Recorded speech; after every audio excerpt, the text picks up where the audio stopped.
This is Barry Zalma on insurance for YouTube. I am an attorney who no longer practices law, having retired from the practice, and now spend my time acting as an insurance claims expert, an insurance claims consultant, an author, and the producer of these Zalma on Insurance YouTube videos. Today I'd like to talk about some ancient history. My 52-year career handling claims both as an insurance adjuster and as an attorney. This one is a story we will call How Not to Commit Arson.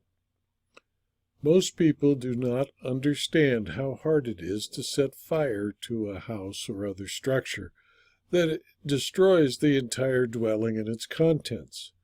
Most residents simply do not have sufficient combustibles in the right place to allow for a sustained fire. Many homes, especially the more modern ones, have fail-safe devices everywhere that make accidental fires a thing of the past. When an insured decided that the only possible means of escaping his mortgage was to burn down his house, he, being a rather imaginative fellow, decided to make the fire look like an accident.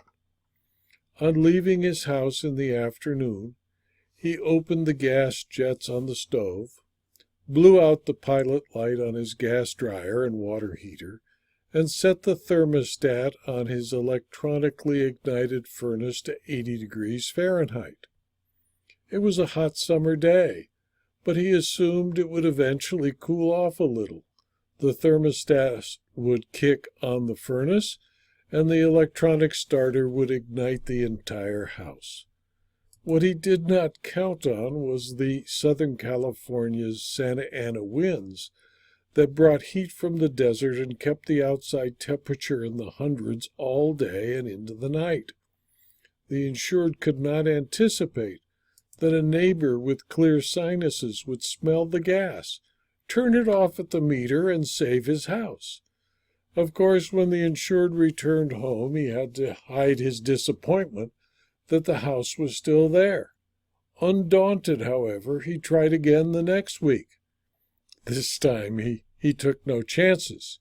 He went to the hardware store and bought a case of Coleman cooking fuel and spread it throughout the house.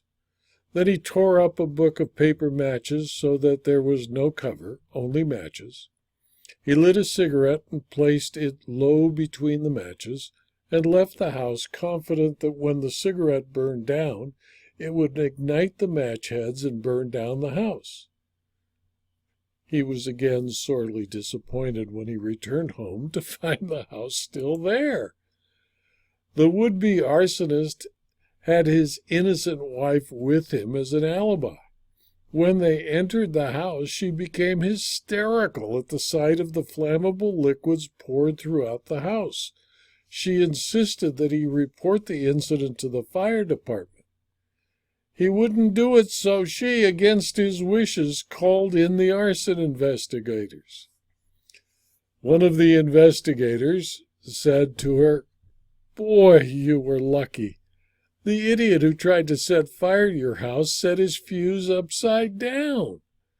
The youngest investigator blurted that out before his partner's swift kick of the shins could stop him. The fact that the cigarette to be used as a fuse must be placed at the head of the matches, not at the base, was not known to the insured, and the cigarette merely burned itself out.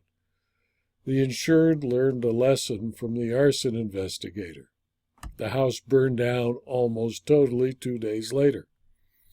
The claim to the insurer included, among other things, one Encyclopedia Britannica and a wooden duck decoy. These inconsequential items, making up a part of a claim for more than $100,000 in personal property, led to the insured's arrest when they were found intact and undamaged in the temporary residence his insurer paid for him to reside in. The insured was arrested for arson and insurance fraud. His claim was eventually denied. He, of course, sued for bad faith, and the insurer was required to defend the lawsuit for a total of 5 years, because it could not compel his testimony at deposition or trial until his criminal case was resolved due to a decision of the California Supreme Court. The suit finally settled, with the arsonist and his presumably innocent spouse, for payment of only $2,000, 20 times more than the amount was expended by the insurer to defend the spurious lawsuit brought by the insured. Why did the insured offer to settle for so little? For at least 2 reasons. The district attorney could not set a man free to try the arson case, and it was continued over and over again until all the witnesses were gone or had forgotten everything they knew. Because the district attorney and the insured had made a deal that if the insured pleaded guilty to 1 count of insurance fraud, he would not go to jail. The district attorney, although he knew the insurer's interest in the case and the lawsuit pending against it, did not advise the insurer of the deal. The case was never tried. 2 days after the settlement was paid in the civil action, and more than 5 years after the fire, the insured appeared in criminal court and pleaded guilty to 1 count of insurance fraud. He was given probation. The case wasn't a priority matter to the prosecutor, since only an insurance company was being hurt. The fact that the insurer was required to defend a bad faith suit for 5 years at enormous cost was of no apparent concern to the prosecutors. The insured did not profit from the fire with a cash award. He was relieved of his mortgage debt, which the insurer was required to pay to the mortgagee, who had not been culpable in the arson, and he paid his lawyer 1/3 of the $2,000 settlement. Interestingly, the arson investigator who worked so hard to find evidence to arrest the insured was himself later arrested and convicted as a serial arsonist. Apparently, he worked so hard on the case because he was upset that there was an arson fire in his town that he did not set. This story is one of more than 80 in my book, Heads I Win, Tails You Lose, a group of stories about insurance fraud and how even when an insurer is successful in defeating an insurance fraud, it still costs more than it was worth, and nobody wins. It is available at Amazon.com as both a Kindle book and as a paperback, and it's also available through my website with links in the insurance claims library.